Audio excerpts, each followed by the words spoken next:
When Steel Talks. Everybody listen. So this is When Steel Talks, and we're here at the co-located NABAES show with Jacob Javits for October 2019. We're in New York, and in this case we're dealing with the AES component. We welcome Mr. Paul Geluso and Mr. David Bose. You guys just had a presentation on immersive listening, critical listening and recording techniques. Could you just introduce yourselves to the audience briefly, and then talk about what your session was about, what you hoped the takeaway was, and what you wanted to, I would say, see progress from here? Sure. So David and I have been working in the area of immersive sound for some time, and we like to present immersive works to people to get them excited about working in immersion, not only as consumers but also as producers, because the more work that's produced, the more people will consume, and the higher the quality of the production, the more people consume, and it goes around and around. Appreciation of quality audio. Yeah, and today what David and I agreed upon, and a few people thanked me afterwards, was to play the pieces in their entirety, because at the bottom of the day it's about music and the musical experience. So we like the idea of having an extended listening session where people can really get into the sound and feel absorbed in it, and then share experiences, and also deliver some technical information at the same time. I've been doing guest lecturing at NYU Steinhardt's Tonmeister seminar since 2011, and one thing great about it is that it's sort of an experimental lab setup. Musicians are hired basically as guinea pigs. At the end of the session, after post-production, they'll walk out with finished tracks, but what we're able to do is not simply do a recording, but to set up several kinds of microphone arrays, and then we can listen back and forth and see what works most effectively. And this not only goes for simple stereo arrays, but also increasingly the way we pick up height information with our immersive recordings. And what today's session gave us a chance to do was to share some of our findings. And one thing we featured was not so much performances, but a space we work in, a church in Greenwich Village, which is used not only for organ recording, but also for voice recording. And we also, at the end of our organ session, we took what are called impulse responses, which is basically a loud explosive noise in various places of the room, which are then used to create a reverb algorithm. And then Paul took that impulse response and applied it to a recording he and the Tonmeister students did later in the summer, a recording in a very dry studio. So now we're actually bringing the church inside. And not only that, but the recording in the studio is just done what we called in the main layer, simple surround recording. And now with the impulse response, it turned into a 3D recording as if it was placed inside that church. That's very exciting to be able to do that. What's the largest orchestra? Personally, NYU has a film scoring program, so the largest group I've recorded is what we call a film scoring or radio orchestra, which is not a full symphonic orchestra, but all the parts are represented. So I don't know, film orchestras start from minimum 28 up to 40, 45 players or so tops. David's. And I've recorded full symphony orchestras and commercially projects up to Beethoven Ninth Symphony. So I come in sort of from the larger end, strictly what's called acoustic recording. It could be classical, it could be traditional jazz, but you're recording musicians in a space at the same time.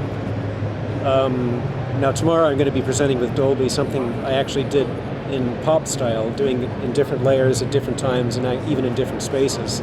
Stay tuned. I want to digress just a moment. You mentioned that you have experience recording Pan, because you've recorded new NYU Steel Ensemble. Yes, yeah. And the Philip Glass recordings. Yes. And you work with Josh Cullen of So Percussion, who's also a pianist in his own right. Talk about maybe some of your coaches and your experiences Sure. and your thoughts of the differences of recording Pan and other quote-unquote traditional instruments? Yeah, the pan in my experience, was a bit tricky because of the nature of the sound and the impulse response, and also it has a very unusual, I found a very unusual radiation characteristic. The top sounds very different than the bottom than the side, so a miking technique you may use on a cello or a violin or a trumpet or trombone that has a more predictable works better. And then when we pull the mics away, I was getting a bit too much room sound.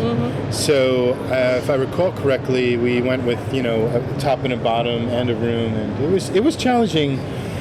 It's a beautiful instrument, and when you're in the room with it, you really feel its presence. And to capture that on a recording, I must say I hope I did okay, because it was a challenge. I remember walking into the recording space, hearing the pan, and then going back into the control room, and being, did I really capture this well enough? So it was challenging. So we had to try several different mic techniques and microphones till we landed on what we chose. So I think, I listened to a bunch of pan recordings in preparation, and a lot of them recorded on site with a large group, and maybe the system kind of far away, and it was like a chorus. And that seemed to really reproduce the spirit of the group better than in the studio was challenging. Yeah. We also have to consider that the sound source always comes from slightly different places depending on where it's struck. Right. So that's, it really is the law of chaos. Yeah, it's a great case study for recording. Absolutely, yeah. But underneath the instrument I remember that was a very important signal, the top and the bottom, which is not uncommon. Like for example, soprano saxophone, I typically need two microphones. Whereas, a trumpet or a trombone, you can use one, and so on. So some instruments are a little tricky, and that's a challenging one, I think. Would you consider possibly at some point in the future, maybe like 100 to 120 piece steel orchestra as a recording project relative to your immersive recording technique? It would be incredible. Larger groups, I don't know if David will agree, but recording bigger bands are easier. Full orchestra and a main system, and you've got a sound. When you've got a few people, or like solo flute, let's say, is kind of, for me, is a difficult session. So as there's more people, the session gets more interesting, and it doesn't necessarily get more challenging to record. It's been my experience. Okay. Well, this goes back to a comment I made in the session about moving around, and when you have one person playing, that flutist, and they pivot a little bit, it makes a huge difference with the mic placement. If this happens in a large group, it doesn't make all that much difference. Point one. Point two, the larger the ensemble, the more you're recording the space in addition to the instruments. So yes, one needs a lot of spot mics, but those are really sort of this much in the mix, or maybe that much. It's not the main focus. And with immersion, you would really start feeling not only the space, but really how the sound radiates. And percussion's the ultimate, because the impulse is so quick and the sound goes very, very quickly. And then you start hearing the information coming back for the height channels. Then you really feel like you're inside the space. Whereas just with a stereo recording, you think, okay, this is nice, but you feel like you're removed from it, even when you're listening in a very nice system. Getting back to today. One more comment, sorry. Just running back to your immersion, I think the pan groups are very exciting to be immersed in them. Like just hanging around the instruments is quite beautiful, and I think it'd be a great, I'm just thinking about your question now, digesting it a bit, and I think it's a wonderful study for immersion because of the complex nature of the instrument. Yeah, if one sort of has a horseshoe shape, and you really have the sound coming from most of the sides and then some ambience from the back, then you really would, feel like you're in it, but not so close. Of course, that depends on getting a good space that doesn't have too much resonance. Or the spirit of a live performance with an audience, and something, because outdoors. Well, that would be amazing. Yeah, outdoor recording would be amazing. Yeah. With some 360 video. Oh, definitely. You got it. From a human side of it, all the people I saw downstairs enjoyed themselves. Enjoyed it. They were lost in it. From your perspective, what did you expect to happen? What did you want to happen? As a producer, what did you want to happen? I mean, for me, as a producer, I want the arrangers or the writers and musicians, I want them to cry. I agree. I mean, I think at the end of the day, I say, it's our responsibility to make things that are beautiful so people can listen. As a recording engineer, we're kind of gatekeepers because we have a lot of control over how people are going to enjoy this for infinitum. It's kind of it's a responsibility, I think. And so my goal, of course, is for entertaining people and enjoy the music and so on. My goal for a session today with our colleagues is a bit different. This is more to inspire some discussion, some new ideas, some criticism, which I got, which was very good. So I look at this more as an educational opportunity more than let's relax and have a good time. Although some people, I'm sure, enjoyed hearing it, but we're the critical thinkers. Critical listening, by definition, is analyzing the technical aspects of the sound recording, and not so much just bobbing your head and having a nice time. I mean, to me, that's kind of different listening modes. I mean, you can get into talking about this. So today was a critical listening session. We were looking for some intellectual discussion about and some analysis about what we were doing to present to the consumer. You consider this moment the wonder engineer described it like yesterday as the Wild Wild West. Yeah, he was there today. Not so wild. I mean, it's getting tamed a bit, but it's definitely new. Yeah. And we're on the verge of people listening in different modes. For example, you walk into a store like Best Buy or something like this, and there's a whole area dedicated to headphones. I mean, back in the day, there was 1 or 2 pairs of headphones, or you went to a specialty shop. So that kind of says something about people consuming audio equipment. Is now look at the selection we have, and the same with speaker bars and different ways of listening to sound. So it's an exciting time right now, but we're in a bit of transition. I guess that's the Wild West comment. It is, yes. Yeah. And one thing which is interesting too in Soho, Dolby has set up what they call a pop-up space, which is really this immersive environment for people just to walk into and experience. And it's always going to be changing. It's always going to be something I think will challenge a lot of people. And I do have a bit of a problem the way people consume music these days. I see people in the metro with their earbuds on, and they might be listening to a piece of music, but at the same time they're scrolling through the news on their phone or maybe playing a game. That's not really listening. That's sort of using music as a shield or something. There's an episode of Mad Men on television with one of the slimier characters. At the very end of it, he comes home to his perfect house in the suburbs, and he goes to the living room, opens up a console, puts on an LP, and sits down and listens to a record.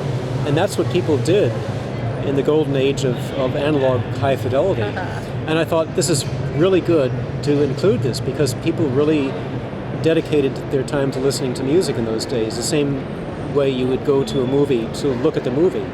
And yeah, there might be little features beforehand, but that's the reason you came.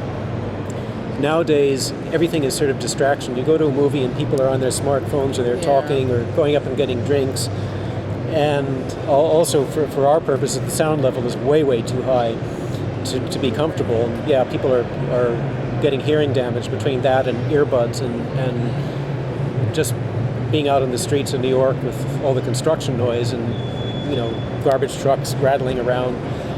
So we're really being inundated, and I think we need to provide better listening experiences and also opportunities for people to sort of get away from it all and be in a sound environment that can relax them or take them to a different place or challenge them, but where they're listening to sort of sound for sound state. And not sort of, oh well, this music's on in the background, or oh as yeah, that's because right now everything seems to be accompaniment. I don't know what the main focus is, and it's up to us to sort of pull people out of that, or show them what they're missing.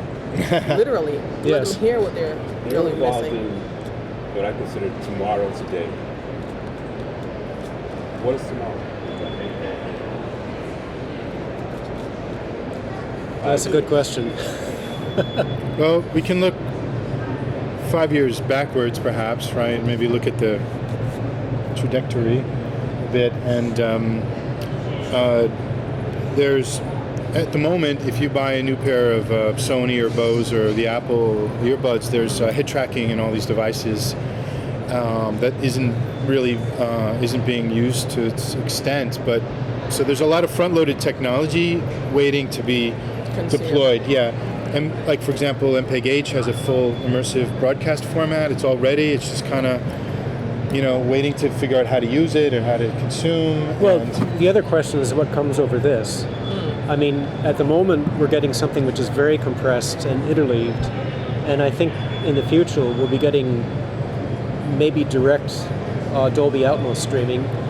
The other thing we see on Netflix already is that we'll tune in to a show and we'll notice that it starts out sort of blurry and then gets more and more high definition focus as it also realizes what we're listening on. Okay, this is high definition television, we're going to bring the video up to this. This is 4K, we're going to bring it up even further. The same will happen to audio. Or how fast you can download. It's affecting us. In this case, a lag between what's downloaded and what we're listening to really doesn't matter. Eventually, I think there'll be a higher standard of listening. So when somebody's on the subway, okay, they're hearing this Lady Gaga at age 75 doing her latest album, and think, okay, well, I want to listen to this at home. And what they'll do is they'll maybe put the phone down and suddenly get a huge high-definition immersive experience. And so what they were hearing on the subway is sort of a teaser, but they'll have the ability to listen in a much higher quality and actually end up hearing something closer to what she was listening to in the control room. And also her expectations will have changed. I mean, she started out doing very good stereo recordings. Maybe now she's doing something in surround. By this time, immersive audio will not be a buzzword. It will be a fact of life. Yeah. It's true, and wireless technologies have changed, right? So we're having wireless headphones, wireless speaker technology that's on the floor. We'll see, people can pop a speaker on the wall and not worry about running a wire to it. They're working on wireless power, so you can you don't need to plug things in. These are the innovations we need. Better batteries. So I think wireless is going to be a big deal, which will help us, because imagine you could just put your speakers around your house and not worry about connecting them and wiring them. That's the big problem, really, is running the wires and power, right? If we get over that hump, I think that'll be a good change. And also, as David mentioned, personal HRTFs. All our heads are different, and one vision we might see is everybody has a prescription for their particular hearing in their head, just like you have a eyeglass prescription or a shoe prescription, you get a hearing prescription, and that goes into your device or into your home system and corrects what you're hearing for the ultimate experience. Well, it'll be part of your profile, just like an iris print or fingerprints. Like, okay, well, this is how Paul. Because all our ears are unique, So, and we learn how our ears work when we put headphones on. The sound is no longer bouncing off your head and your shoulders, so you're missing that information you're used to. But all this technology exists. I think we have the technology now. It's just making it smaller and more accessible and transparent. And more people creating work. Back to your first question, why are we doing this? It's to spread education and get producers working. It's not a matter of appreciation, actually, of proper audio. Yeah.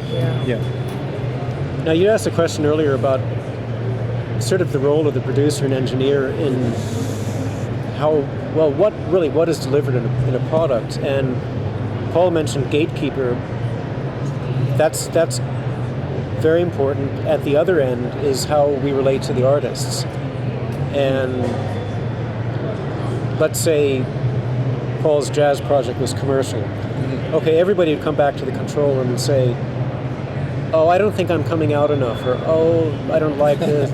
Okay, that's sort of dealing with the artist and saying, maybe in context this works a little bit better, or yes, maybe we'll tweak this a little bit.